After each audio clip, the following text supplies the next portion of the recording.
Então, amigos, vamos dar prosseguimento aos critérios distintivos das espécies de defesa na execução, cumprimento de sentença de um lado, embargos do executado do outro. O segundo critério que eu quero ver com os senhores é a natureza jurídica de cada uma dessas modalidades defensivas. Então,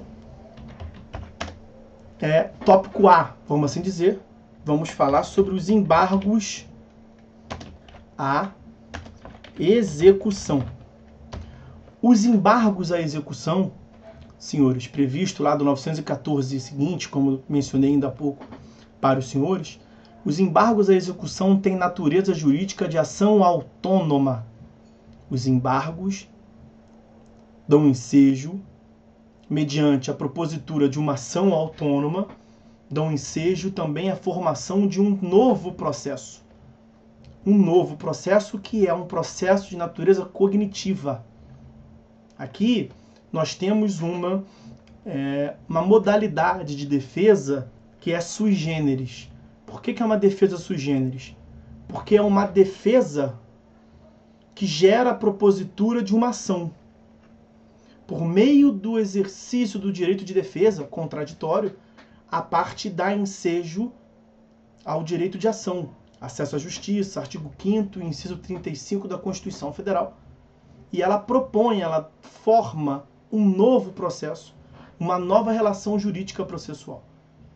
Então, a defesa no processo X dá ensejo à formação de um processo Y, um processo autônomo que decorre do exercício do direito de ação de modo autônomo. O artigo 914 do CPC, no seu parágrafo 1º, mostra isso com alguma clareza. Vejam bem os senhores, a sua redação é nesse sentido. Peraí que ficou duplicado ali, me perdoem, vou corrigir. Agora sim, 914, parágrafo 1º. Os embargos à execução serão distribuídos por dependência. Pronto, para. Distribuídos. Então, os embargos à execução geram uma distribuição de uma demanda autônoma, de uma ação autônoma.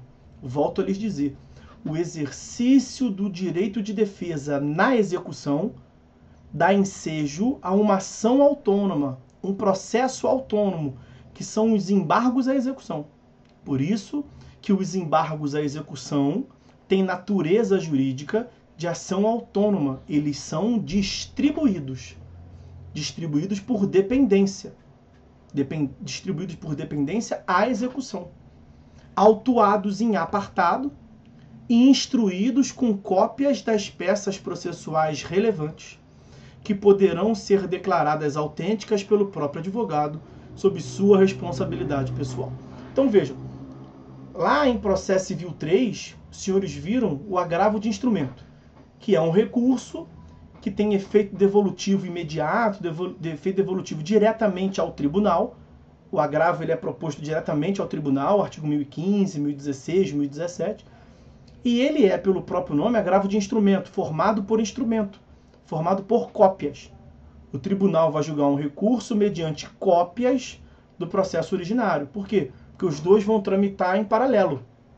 O agravo de instrumento não tem efeito suspensivo, e enquanto o tribunal está analisando se reforma ou invalida a decisão interlocutória impugnável por agravo de instrumento, enquanto esse processamento no tribunal se dá, o processamento na instância originária, no juízo acuó, quanto ao procedimento da tutela cognitiva, também se desenvolve. Os dois correm em paralelo. Aqui nos embargos à execução, a lógica é bem parecida. Os embargos à execução também são formados por instrumento, por cópias, e são distribuídos por dependência, essa parte que mais interessa. Distribuição por dependência nos mostra, em primeiro lugar, que ele dá ensejo a um processo autônomo, uma nova relação jurídica processual, distribuição de uma nova demanda, vai ter numeração apartada, é um processo apartado, mas é distribuído por dependência. Ele corre junto da execução. Essa distribuição por dependência nos remete a uma ideia de competência funcional. É uma competência funcional por dependência dos embargos à execução no juízo onde tramita a própria execução. E por que é importante falar isso aqui? Porque competência funcional, senhores, distribuição por dependência é, portanto, um critério de competência absoluta. Não pode ser desrespeitado. Gera nulidade, vício insanável no processo. Ok? Nós temos uma hipótese excepcional, que é mesmo excepcional, diferenciada, que é prevista no próprio artigo 914, desta feita no parágrafo 2º. Na execução por carta, os embargos serão oferecidos no juízo deprecante ou no juízo deprecato. Que carta é essa? Carta precatória. Então pode ser que a execução seja por carta, a execução que não ocorra no próprio juízo. A execução ela se dá num juízo deprecado. Nesse caso, o executado vai se defender aonde? Em qualquer um dos dois. Na execução por carta, os embargos serão oferecidos no juízo deprecante, que é aquele que expediu a carta precatória, ou no juízo deprecado, aquele que recebeu a carta precatória para cumprimento. Mas a competência para julgá-los, uma coisa é receber, a outra coisa é julgar. Então, aquele que receber os embargos e não tiver competência para julgar, vai fazer o quê? Vai remeter para quem tem a competência. Mas a competência para julgá-los é do juízo deprecante, que foi onde foi instaurada a execução. Salvo se versarem unicamente sobre vícios ou defeitos da penhora, da avaliação ou da alienação dos bens efetuados no juízo deprecado. Porque a execução por carta, ela se dá quando no juízo deprecante, onde foi instaurada a execução, não tem bens suficientes para penhora. Então você expede uma carta precatória para que o juízo deprecado, então o executado tem domicílio no Rio de Janeiro, a execução foi iniciada aí, mas ele tem bens no Tocantins. Vai se expedir uma carta precatória daqui para lá. O executado vai oferecer os embargos à execução onde? Já vimos, tanto lá quanto cá. Mas quem é que vai julgar? O juízo deprecante. O juiz do Rio de Janeiro, nosso exemplo. Salvo se o que os embargos estiver versando for sobre um ato viciado praticado pelo juízo deprecado. Então, se a matéria de defesa dos embargos for justamente um vício na realização da penhora, aí não adianta o juízo deprecante julgar. Então, aqui é uma exceção. Uma exceção da exceção, né? O próprio parágrafo 2º já é uma exceção. Uma hipótese excepcional de execução por carta. E a sistemática é essa. O cara pode propor os embargos, o executado. O cara aqui é o executado. Ele pode oferecer os embargos, se defender tanto lá quanto cá. E quem vai julgar é o juízo deprecante, que é o juízo competente para a execução. Salvo se nos embargos se estiver discutindo um vício na realização da penhora no juízo deprecado, porque não faria sentido. Como é que o juiz do Rio de Janeiro vai julgar se o juiz de lá cometeu mesmo a fraude ou não? Seria, não digo fraude, o vício ou não. E aí seria um contrassenso, né? Deixa o juiz de lá julgar. É esse o sentido do parágrafo 2º. Então, para fechar aqui, temos bastante coisa para ver. Natureza jurídica dos embargos à execução. Ação autônoma dá ensejo à propositura de uma nova relação jurídica processual. 914, parágrafo 1º, o item ali, ó, distribuídos por dependência. O que é distribuído, senhores? É uma nova ação. A ação é distribuída. Ok? Então, é uma nova ação. Item B é o cumprimento de sentença. O cumprimento de sentença, ele tem natureza jurídica de incidente processual. O cumprimento de sentença, o processamento do cumprimento de sentença, né, da impugnação, me perdoem, o processamento da impugnação. A defesa é impugnação ao cumprimento de sentença. A impugnação ao cumprimento de sentença, que se dá, evidentemente, no cumprimento de sentença, o processamento, a autuação dessa defesa, ela é incidental. Ela não forma uma nova relação jurídica processual. Então, a natureza jurídica da impugnação ao cumprimento de sentença é de incidente processual, porque o seu processamento, a sua discussão, ela é incidental. Não faz surgir, portanto, uma nova relação jurídica processual.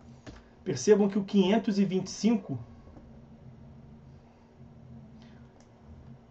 que nós vamos colocar aqui em diversas passagens, ele prevê o seguinte, olha, transcorrido o prazo previsto no artigo 523, esse prazo é o prazo para pagamento voluntário, nós veremos. Sem o pagamento voluntário, inicia-se o prazo de 15 dias para que o executado, independentemente de penhora ou nova intimação, a parte que nos interessa agora é essa aqui, ó, apresente nos próprios autos sua impugnação. Me perdoem. A impugnação ao cumprimento de sentença, ela é processada nos próprios autos. Então, ela gera uma discussão incidental. Não é uma nova relação jurídica processual, não forma um novo processo, não tem natureza jurídica, portanto, de ação, mas de incidente processual. Para encerrar, esse 525, ele se insere nesse capítulo aqui, ó. O 525 se insere nesse capítulo do cumprimento definitivo da sentença, que reconhece a exigibilidade. Então, em tese, não é qualquer sentença. É a sentença que reconhece a exigibilidade da obrigação de pagar quantia. Tá, mas e as outras? A obrigação de fazer, de não fazer, de entregar coisa. A parte não pode impugnar? Pode, porque o procedimento do cumprimento de sentença para a obrigação de pagar quantia, ele é aplicado de modo subsidiário às demais, naquilo que for compatível. Então essa não é uma previsão, tudo que nós veremos aqui sobre a impugnação ao cumprimento de sentença, não é uma previsão exclusiva da defesa no cumprimento de sentença que verse sobre cumprimento de obrigação de pagar quantia, mas para todas elas. Está prevista nesse capítulo, é verdade, mas é um entendimento unânime de que é extensivo às outras modalidades. Ok? Então, sobre esse tópico, esse item de número 2, a natureza jurídica das defesas, era isso que tínhamos para falar.